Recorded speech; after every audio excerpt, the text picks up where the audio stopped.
Hello, San Antonio, and welcome to this edition of Cover to Cover, and thank you for joining us. I'm your host, Caitlin Cowart with the San Antonio Public Library.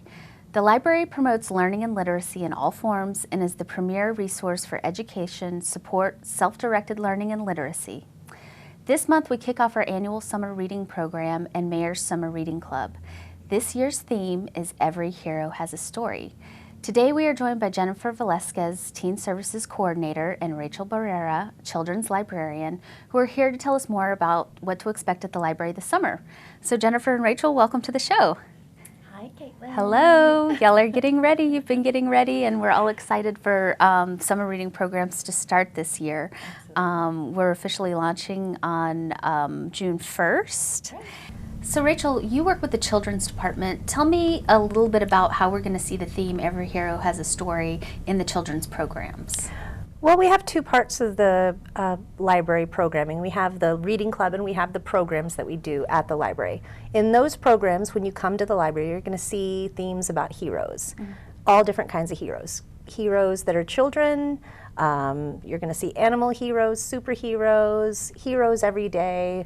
That's kind of our theme, is just being a hero every day. So you're going to see lots of different kinds of heroes all summer long. Yes, of course. So there's a very positive lesson along with also the experience of being able to read all summer. So what are the requirements for completing the Mayor's Summer Reading Club? Well, in the reading part of the Summer Reading Club, one thing that we do is we make sure that we have different requirements for kids that read on their own and kids that are read to. Kids that are read to get a summer reading log just like the kids who read on their own, but they get 16 books read to them in the summer. Kids that read on their own only have to complete 8. We feel that's a way that they can really achieve a goal for the summer, but both kids get the same prize in the end, and that's more reading for reading. They get to come in and they get to pick out a brand new book to keep. Oh, wonderful. That's good. That's great. And why is reading during the summer important? Well, especially for children under 12. Reading in the summer is important, of course, because of what teachers like to call summer slide. And that's when kids stop reading in the summer, and when they come back, they're on a lower reading level than when they started. But at the public library, and me personally, I feel like the other thing is instilling a love of reading for pleasure is the thing that's going to keep kids reading all year long. So when we teach them how to pick out books that they love and things that they just want to read, that's going to help them through the year. They're going to be at a higher reading level before the next year. So it's really gets a ball rolling that you can't stop. Keep it going. Yeah, it becomes a lifelong love of reading. And then in addition to the fun of reading and the education involved with it, there's also some fun programs and special guests. Tons of fun programs. We have Spiky Mikey, who's one of our fan favorites, who's a magician that comes, and he's going to be performing at lots of the locations. We have Happy Tales, which brings exotic animals, and they also let you pet a few of them at the end, which is really nice.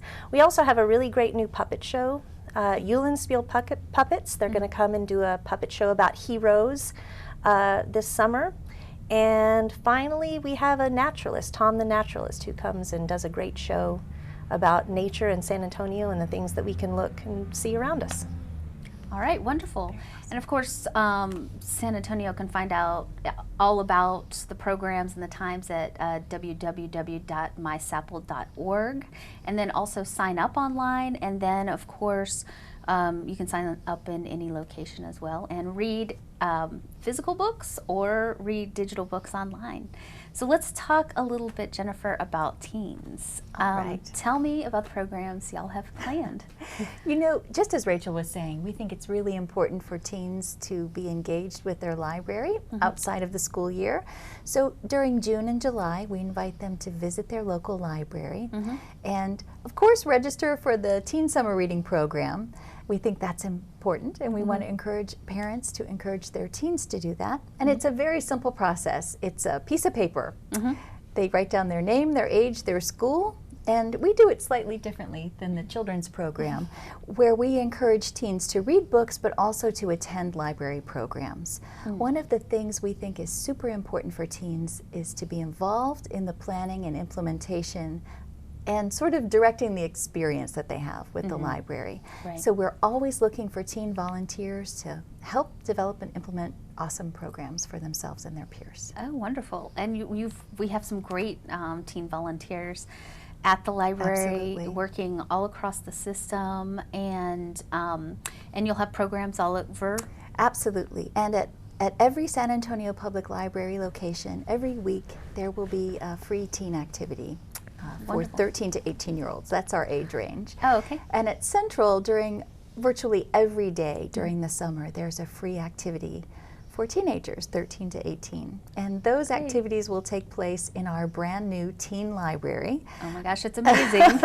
It's 6,000 square feet of awesomeness. Yeah. And it's located on the 3rd floor of the San Antonio Central Library. We really want to encourage families and teens to drop by and see this wonderful space Yes. that we've dedicated for high school age teenagers. Yeah. Inside, you're going to find really a wonderful array of technology and a really wonderful, wonderful collection of books. Yeah. And you know, I love that idea that we offer technology, but we also offer something that is super, super traditional, Right. and something that is certainly not going away, at least Right. not in our lifetime.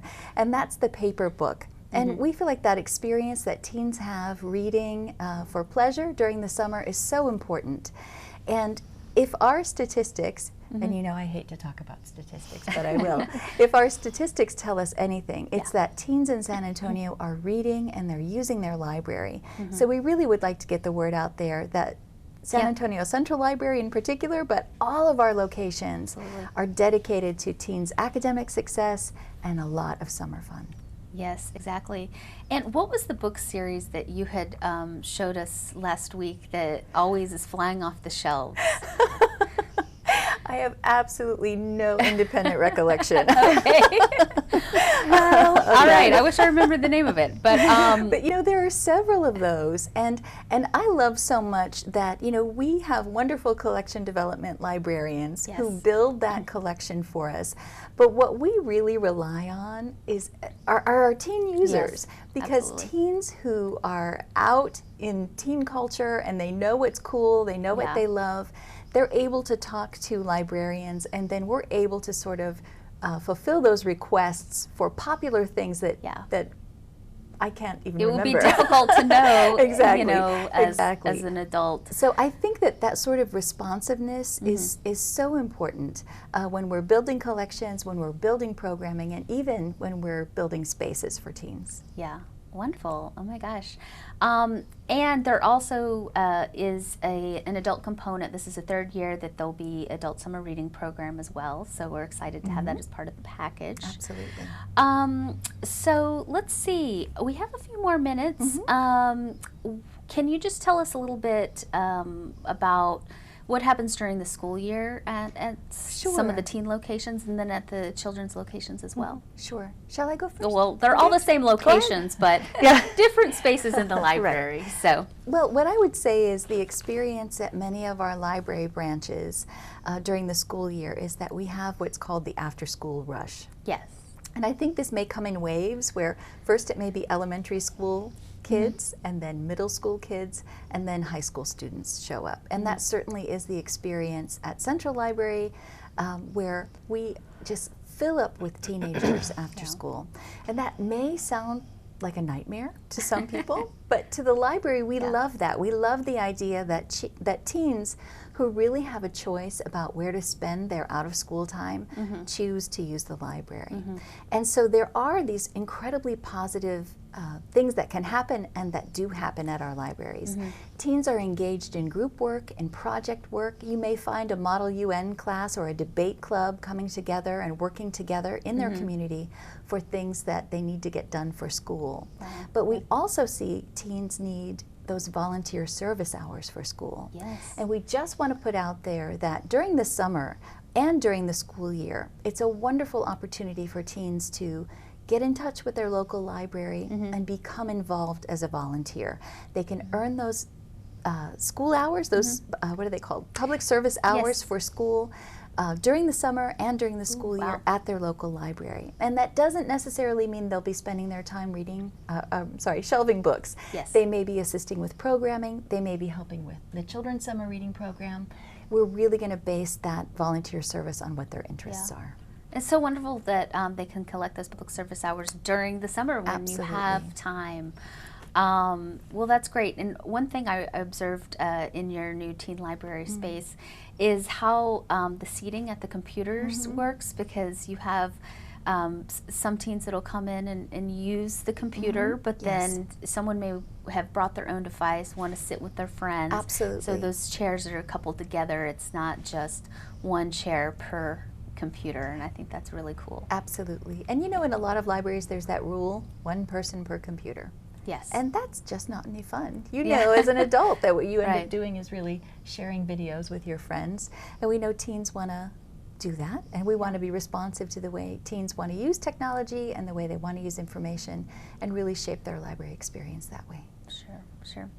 And then, Rachel, during the school year, do you have after-school activities too for? We do. I mean, we have throughout the system, we have activities after school, during school, for preschoolers, babies, toddlers, all the way up through tweens. Yeah. I have a huge tween group at my particular library, about 18 or 20 kids that come on Wednesday afternoons. We do anything from crafts, or we just hang out. We talk about books, we play games. And like Jennifer said, it's basically about creating a positive experience with the library so that children feel like, wow, I belong here. Yeah. This is not a place where I need to be afraid of, or I think that I don't belong, and then hopefully throughout their lives that'll make them be lifelong readers. So that's what we try to do, even starting from the babies. Yeah. I have tiny babies who will sit amazingly still and watch an entire baby time, which is probably 10 whole minutes. Yeah. But still, for a baby, you know, for a baby. For a baby, that's a long yeah, time. so we like to start out early, but if we don't catch them early, we'll catch them whenever we can, and just have them. We just want them to have fun hanging out at the library. And then once we can get them to read, that's great.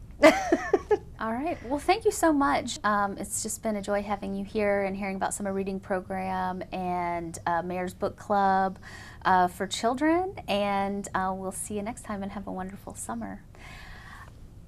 Now it's time for a short break, but when we come back, Howie Nestle with the Holocaust Learn and Remember is here to share some information about this summer's Holocaust Remembrance programs. Stay tuned. Hey, San Antonio, we've just made recycling even easier. You can now recycle your plastic bags in the Blue Cart. That's right, from home, in your Blue Cart. Easy as 1, 2, 3. 1. Remove all paper and receipts from the bags and make sure they're clean and dry. 2. Stuff all your bags into one, like a big soccer ball, and tie the handles tight. Oh, and be sure not to include any black bags. 3. Toss the bundle into your Blue Cart. That's it. 1, 2, 3. And you're now recycling plastic bags. Cool, huh?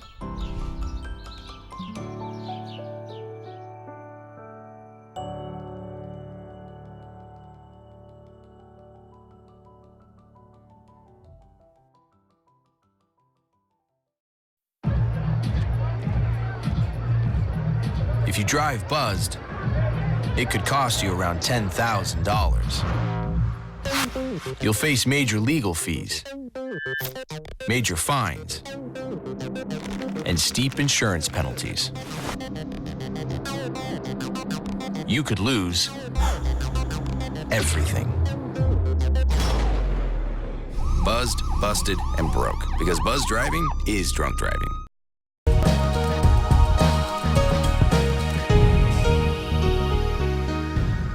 Today we're talking about summer programming at San Antonio Public Library System.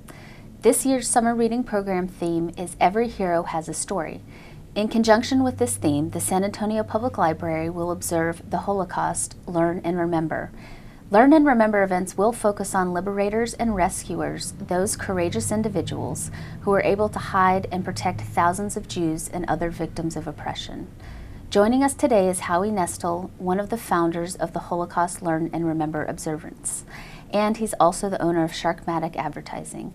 Howie is here to share more about the programs. Welcome, Howie, and thank you for being here. Thank you for having me.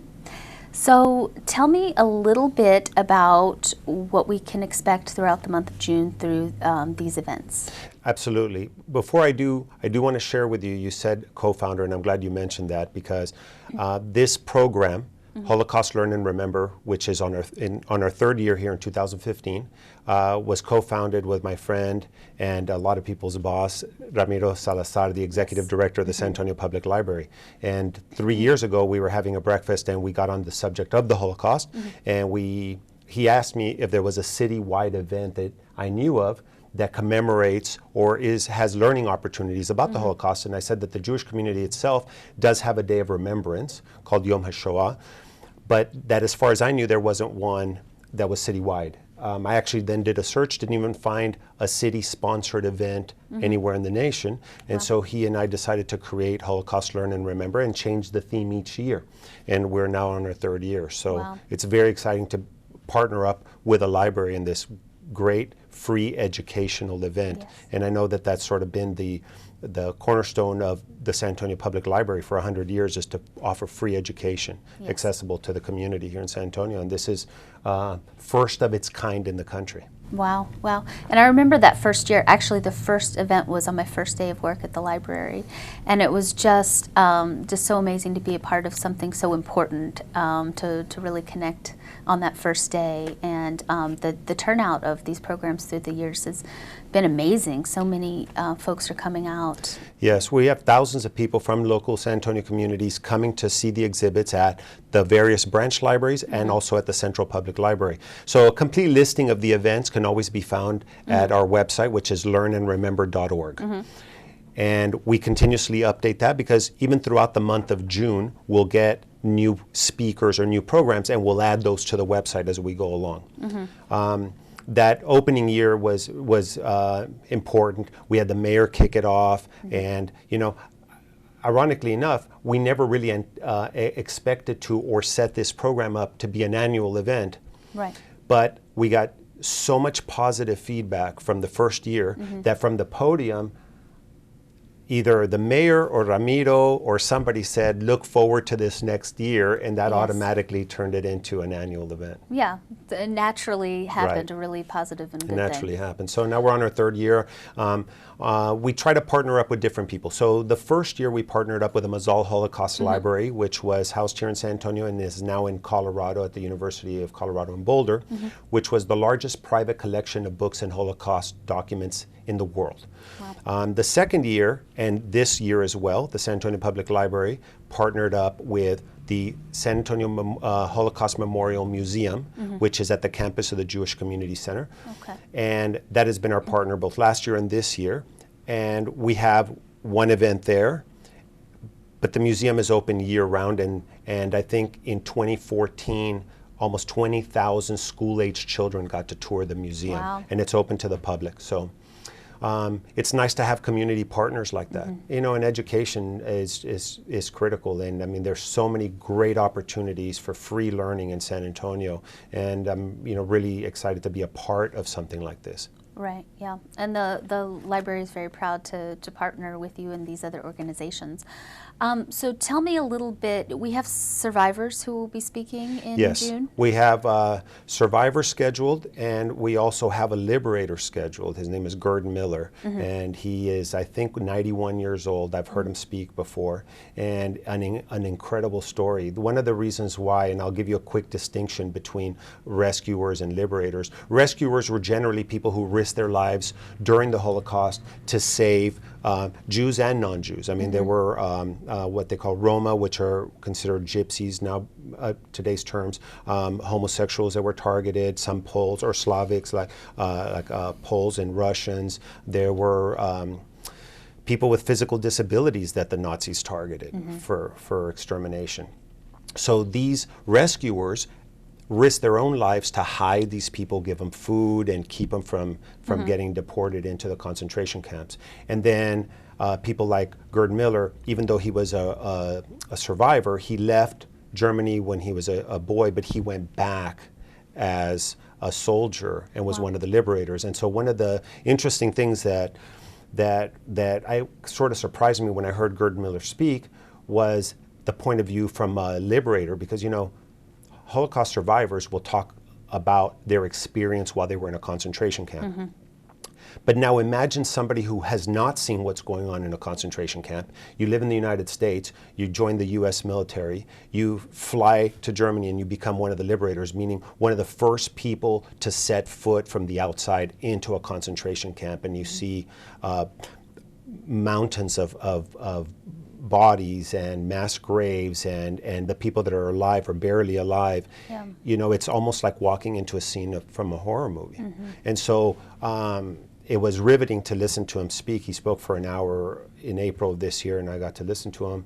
And those are the kinds of powerful speakers that we have lined up for this month-long event, which I think coincides or kicks off summer reading, correct, for the San Antonio Public Library. So reading and listening to speakers combined. I mean, I think it's a big month for history education, for Holocaust education, and for reading in general. So.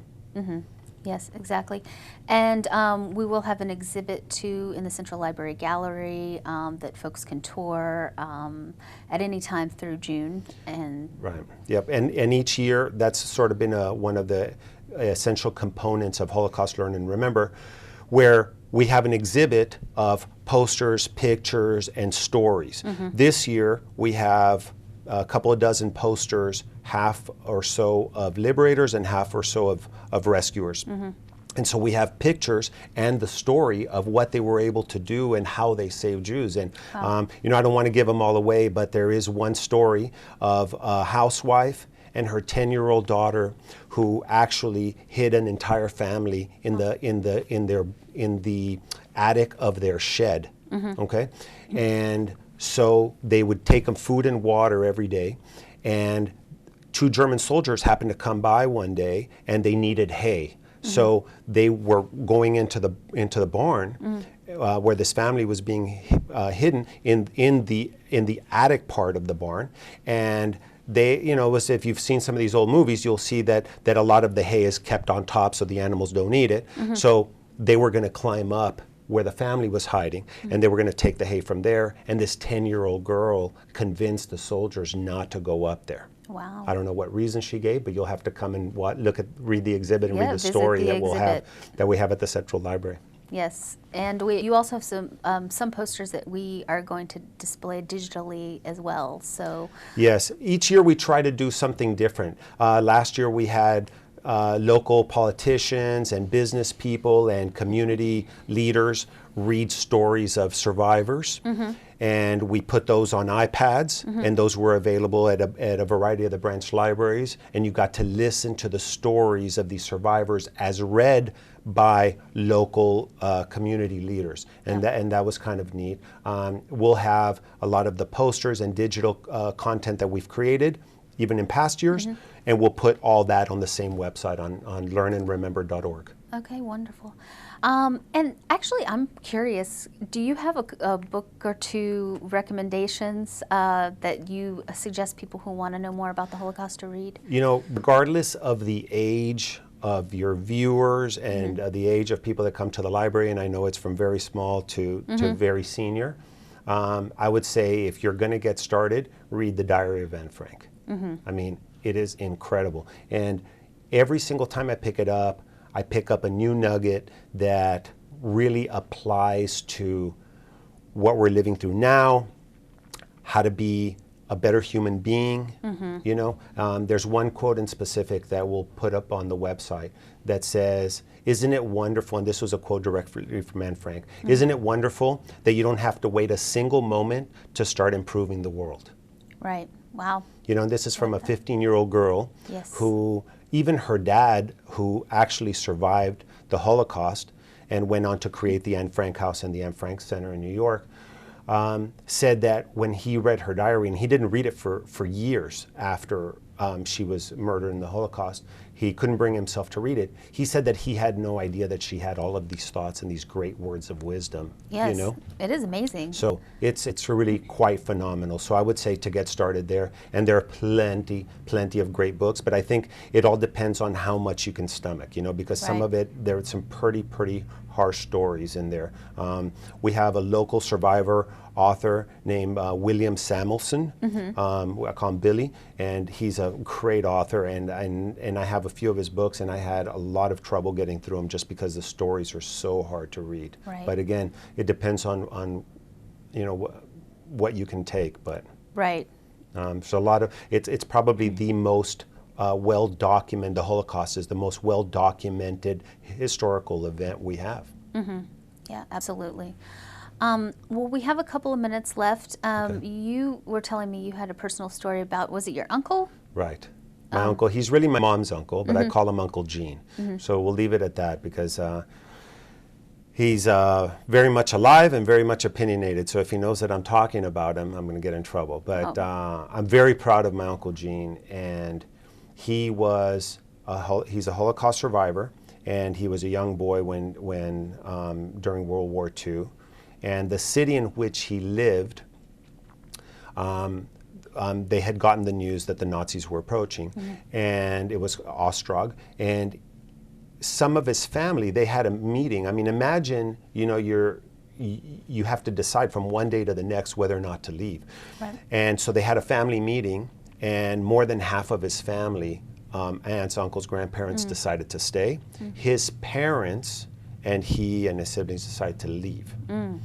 So they left that very next morning as they heard the bombs sort of getting closer to their town. And history then tells us that of the 9,000 or so Jews that were in that town, they were all wiped out. Wow. And so he spent the next few years trying to outrun the Nazis, and eventually did, and came to the United States, became an Army recruit, went back and Wow. actually was stationed in Germany, and then spent his entire life in the military, and then retired as a base commander at Fort Sam Houston. Wow. And got married, has been married for over 50 years, Yeah. has 3 kids, wonderful grandkids, and just an awesome guy. And a true example of a hero, Right. part of the theme. Exactly right. Well, thank you so much for being here, Howie. Thank you for partnering with the library My pleasure. to make the Holocaust Learn and Remember available to San Antonio and any visitors that we have here during the summer.